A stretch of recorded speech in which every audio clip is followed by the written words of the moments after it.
আপনাকে কাঁধে করে ওই আল্লাদি কমপ্লেক্সের 7 তলায় 8 তলায় উঠিয়েছি। শেখ হাসিনার লিফট বন্ধ করে দিয়েছে যাতে ডক্টর ইউনূস সাহেব তার মামলার হাজিরা 9 তলা 8 তলা উঠতে না পারে।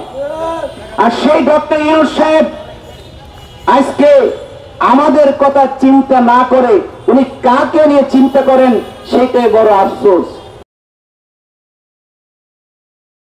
আবার যখন শেখ হাসিনার বিরুদ্ধে খালি গিয়ে রাজপথে আন্দোলন করলাম, মাথায় গুলি খেয়ে মৃত্যু সহ্যে 28 দিন চিকিৎসা নিলাম। আবার যখন বৈষম্য বিরোধী আন্দোলন করতে এসে এই শাহবাগ আমার গায়ের অনেক রক্ত লেগে আছে। সেখানে 15 জুলাই ছাত্রলীগের হামলায় নির্যাতিত হয়ে 2টি কিডনি প্রায় ড্যামেজের দিকে চলে গেল। প্রায় 16 দিন হাসপাতালে চিকিৎসা অবস্থায় ছিলাম। যখন শেখ হাসিনা পতন হয়ে গেল ভাবলাম আর বুঝি আমাদের শরীরে আঘাত দেওয়ার ক্ষমতা কারো নাই।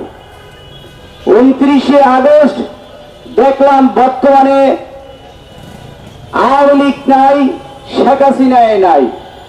আবার দেখলাম আওয়ামী লীগের পালিত পুত্র জাতীয় পার্টি জিএম কাদেরের নেতৃত্বে হামলা করে এমন মারল, মারার পর এখন আমাকে হাতে লাঠি ধরিয়ে দিল।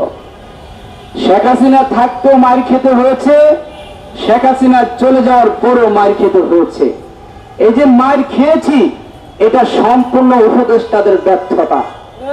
একটি কথা আজকে উপদেষ্টাদেরকে বলতে চাই, ডক্টর ইউনূস সাহেবকে বলতে চাই, আমরা ছাত্র অধিকার পরিষদ আপনাকে কাঁধে করে ওই আল্লাদি কমপ্লেক্সের 7 তলায় 8 তলায় উঠিয়েছি। শেখ হাসিনার লিফট বন্ধ করে দিয়েছে যাতে ডক্টর ইউনূস সাহেব তার মামলার হাজিরা 9 তলা 8 তলা উঠতে না পারে। আর সেই ডক্টর ইউনূস সাহেব আজকে আমাদের কথা চিন্তা না করে উনি কাকে নিয়ে চিন্তা করেন সেটাই বড় আফসোস। বর্তমানে যারা উপদেষ্টা হয়েছে, যদি আমরা গুলি না খেতাম, রিমান্ডে না যেতাম, জেলে না যেতাম, গুলি না খেতাম, তাহলে একজন আজকে কিন্তু উপদেষ্টা হতে পারত না। যে যেখানে ছিল তারা সেই জায়গায় থাকতো।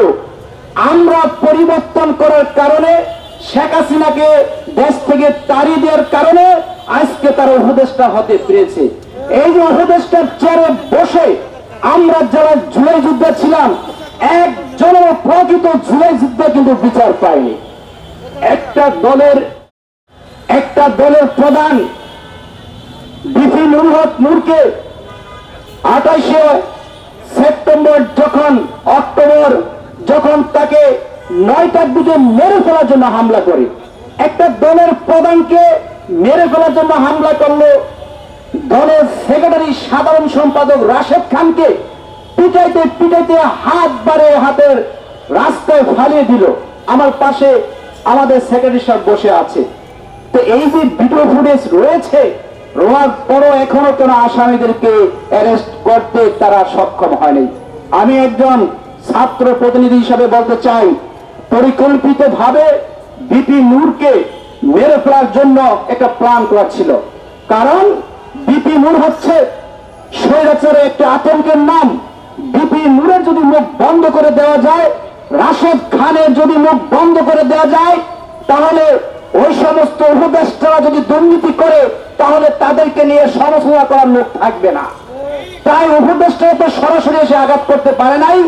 উপদেষ্টা, স্বরাষ্ট্র উপদেষ্টা, আমি মনে করি ওনার নেতৃত্বে জিএম কাদেরের নেতা খেতাদের প্রশাসনিকদের দিয়ে রাশেদ খানকে নূরকে আঘাত করেছে। তাই আমি একটি কথা বলতে চাই সাংবাদিক বাইরের, শুধু 29 আগস্টে কিন্তু আমরা মার খাই নাই। আমি দেখেছি আমার পাশে প্রায় 8 থেকে 10 জন সাংবাদিকদের থেকে রক্তাক্ত করে ওই কাকরা ইসলামী হাসপাতালে চিকিৎসা নিয়েছে। আমাকে পিটাইতে পিটাইতে এই হাতটার মধ্যে 5টা সেলাই লাগিয়েছে, বুকের 2টা হাড় মরে গিয়েছে, মাথায় ব্লাড জমে গিয়েছে, পায়খানা রাস্তা দিয়ে ব্লাড যাচ্ছে, প্রস্রাবের রাস্তা দিয়ে ব্লাড যাচ্ছে। ঠিক মতন দাঁড়াতে পারছি না অন্যজনের সহযোগী ছাড়া। তাই এত হামলায় নির্যাতিত হওয়ার পরে এখানে এসেছি, কারণ দু একটি কথা আপনাদের সামনে বলতে। তাই এখান থেকে বলতে চাই, স্বরাষ্ট্র উপদেষ্টাকে আপনি 24 ঘন্টার মধ্যে যদি বিপি নুরুল হক নূরকে এবং আমাদের গণ অধিকার পরিষদের নেতা কর্মীদের উপর যারা হামলা করেছে তাদেরকে অ্যারেস্ট করে আইনের আওতায় শাস্তির ব্যবস্থা করাবেন। আর না হলে আমাদের দলের সাধারণ সম্পাদক রাশেদ খান সাহেব 48 দলটা আলটিমেটাম দিয়েছে ওই সচিবালয় ঘেরাও করার, সেইটাই কিন্তু বাস্তবায়ন হবে। তার পাশাপাশি স্বরাষ্ট্র উপদেষ্টার পদত্যাগ স্বেচ্ছায় করতে হবে। সবাইকে ধন্যবাদ।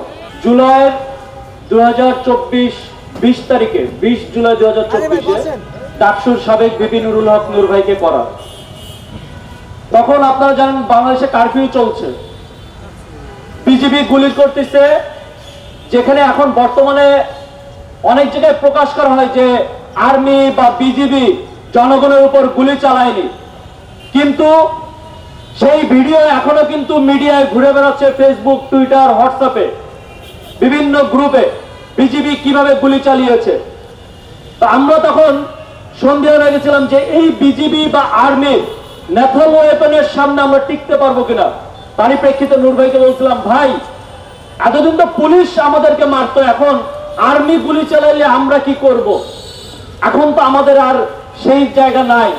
আমরা কি তাহলে ইরানের বিপ্লবের মতো ফুল নিয়ে নেমে যাব, তাদেরকে ফুল দেওয়া ভর্তনা দেবো যে আপনারা জনগণের উপর গুলি চালান না, আমরা নির্দোষ?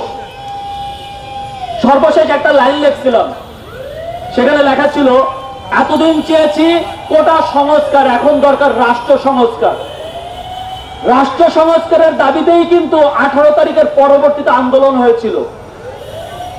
এর আগে পর্যন্ত জুলাই 2024 18 জুলাইয়ের আগে থেকে কিন্তু কোটা সংস্কারই ছিল, কিন্তু 18 তারিখের পরের থেকে যখন গুলি করা শুরু হলো, আবু সাইদকে হত্যা করা হলো 16 তারিখে, তারপরে শুরু হয়েছে রাষ্ট্র সংস্কারের আন্দোলন। তাই সেই রাষ্ট্র সংস্কারে আমরা অভ্যুত্থান ঘটিয়ে ফেলছি। ছাত্র জনতা কিন্তু তাদের কথা রেখেছে, তারা তাদের জীবন বাজি রেখে আন্দোলন করে দেশে একটি গণঅভ্যুত্থান করেছে। যাদেরকে আমরা ভরসা করেছিলাম, যেই ছাত্র উপদেষ্টাদেরকে আমরা বসিয়েছিলাম, যেই ব্যক্তিদেরকে বাংলাদেশে আমরা ভরসা করেছিলাম, তারা কি সেই ভরসার জায়গা ছাত্র জনতা রাখতে পেরেছে? একটা বছর পরে তাদের কাছে আমার প্রশ্ন, এই অন্তর্বর্তীকালীন সরকারের প্রধান উপদেষ্টা ডক্টর ইউনূস সাহেবের কাছে আমার প্রশ্ন, আপনি কি সেই ভরসার জায়গায় এখন আছেন? জনগণের কাছে আপনি প্রশ্ন করেন সরাসরি যে আপনি কি সেই ভরসার জায়গায় আছেন কিনা। বিপ্লবের মহানায়ক যাকে বলা হয়, যার উপর স্টিম রোলার চালানো হয়েছে, ডিবির হেফাজতে রেখে তাকে বারবার নির্যাতন করা হয়েছে, যে কোর্টে তাকে উঠানো হয়েছে, সে হাঁটতে পারতেছে না, বারবার ঘোড়া পড়ে যাচ্ছে, সেই ব্যক্তিটা বলেছিল মনে সাহস নেই যে 90% পতন হয়ে গেছে, আর মাত্র 10% আপনারা ধাক্কা দেন। জনগণ কথা রেখেছিল, ধাক্কা দিয়েছে। আজকে সেই মহানায়ককে বাংলাদেশের সেই প্রতিটা স্বৈরাচারের বাহিনী বলা যায়, যৌথ বাহিনী, কোন একক বাহিনী না, সেখানে পুলিশ, আর্মি সবাই উপস্থিত ছিল। সেই যৌথ বাহিনীকে কেউ চিনে না। এই সেই ব্যক্তি যে মহানায়ক, ডাকসুর সাবেক বিবি, গণ অধিকারের সভাপতি, একটি নিবন্ধিত রাজনৈতিক দলের সভাপতি, তাকে হত্যার উদ্দেশ্যে মারা হয়েছিল।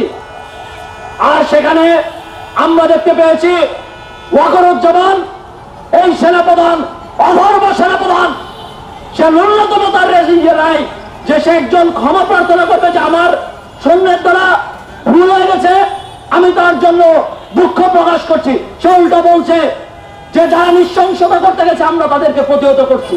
What kind of speech that?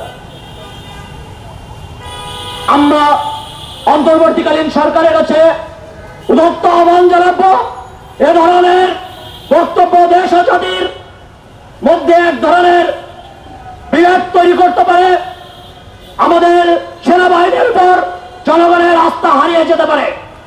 সেনাপ্রধান ওয়াকারুজ্জামানকে অবশ্যই তার এই বক্তব্য স্পঞ্জ করতে হবে, তাকে তার এই বক্তব্যের জন্য, তার বাহিনী দ্বারা সংগঠিত অপরাধের জন্য তাকে অবশ্যই ক্ষমা প্রার্থনা করতে হবে। যতক্ষণ না পর্যন্ত সে ক্ষমা প্রার্থনা করবে না, ততক্ষণ পর্যন্ত আমরা তার প্রতি কোনো সমর্থন জানাবো না। একই সাথে আমরা বলতে চাই, অন্তর্বর্তীকালীন সরকারের প্রধান উপদেষ্টা, ওনাকে কিছু কারণের জন্য আমাদেরকে অবশ্যই সুনাম করতে হবে। যেমন উনি বাংলাদেশের রাজনীতিবিদ এবং জনগণকে বলেছেন, আপনারা শুধু মাটির ভূখণ্ড দেখছেন, কিন্তু মহাসমুদ্র যে আমাদের অপার সম্ভাবনার জায়গা সেটা দেখছেন না। আমরা দেখতে পেয়েছি প্রতিটা স্বৈরাচার আমাদের রাষ্ট্রের ভিতরে একটি চিকেন নেক, যেটা আমাদের পার্বত্য অঞ্চল চট্টগ্রামকে এক জায়গায় করে সেই মিরসরাইকে দখল করে রেখেছে। আদানি গ্রুপকে, এই মোদির যে সবচেয়ে ঘনিষ্ঠ বন্ধু ভারতের, সেই আদানিকে 90 একর জমি অবৈধভাবে বাংলাদেশের ভূখণ্ডের ভিতরে দেওয়া হয়েছে, যেখানে তারা একটি পার্সোনাল পোর্ট করে সেখানে অস্ত্র যদি চালান করে বাংলাদেশের কারো ধরার ক্ষমতা নাই। এ ধরনের অসম চুক্তি অতিলম্বে বিলম্বিত, সেই অসম চুক্তি পুনর্বিবেচনা করে বাতিল করতে হবে এবং সেই 90 একর জমি বাংলাদেশের জমি বাংলাদেশের জনগণকে ফিরিয়ে দিতে হবে। এই অন্তর্বর্তীকালীন সরকারকে 900 একর জমি আমরা এই দাবি রেখে, এবং অন্তর্বর্তীকালীন সরকারের যে আমাদের ছাত্র উপদেষ্টা রয়েছে, আওয়ামী লীগ এই স্বৈরাচারী সরকারের ছাত্র সংগঠন ছাত্রলীগ যাকে নিষিদ্ধ করেছে, আমরা দেখছি দিনে দুপুরে তারা বারবার মিছিল করছে, কিন্তু এই অন্তর্বর্তীকালীন সরকারের প্রশাসন তাদের উপরে কোন ধরনের কার্যকরী ভূমিকা নিতে পারছে না।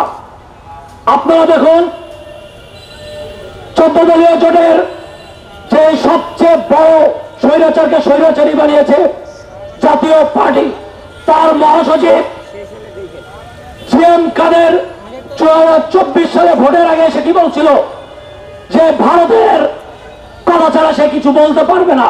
তাহলে স্পষ্টত সে ভারতের এজেন্ট হিসেবে বাংলাদেশে একটি রাজনৈতিক দল চালাচ্ছে। সেই ভারতের এজেন্ট, আমরা শুধু রয়ের এজেন্ট খুঁজি, কিন্তু রাজনৈতিক দল যে একটি পুরো দল ভারতের এজেন্সি হয়ে কাজ করছে, সেই দলকে এখনো পর্যন্ত নিষিদ্ধ করা হচ্ছে না। যারা নিষিদ্ধ করছে না, ভেড়ে দিচ্ছে, মনে করতে হবে তারাও এই ভারতের এজেন্টটা বাস্তবায়ন করছে। যে কোনো ব্যক্তি, যে কোনো রাষ্ট্রীয় বাহিনী, জাতীয় পার্টির যারা পক্ষপাতিত্ব করবে, সবাই ভারতের এজেন্ট। এই কথা সবাইকে মনে রাখতে হবে। ধন্যবাদ সবাইকে। changeTV.press, এক ফোঁটা হলুদ নেই।